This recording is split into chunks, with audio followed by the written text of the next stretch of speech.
মুসলমান বন্ধুগণ,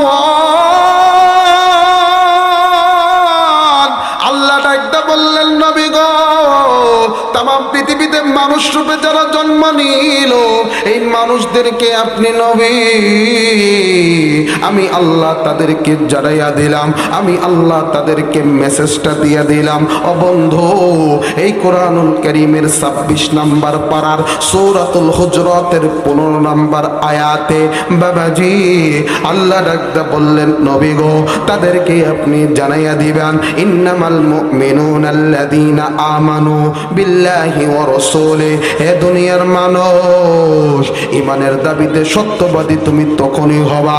ঈমানের দাবিতে সত্যবাদী ছিল কারা? ও বন্ধু, আল্লাহ ডাকতে বললেন, নবী গো,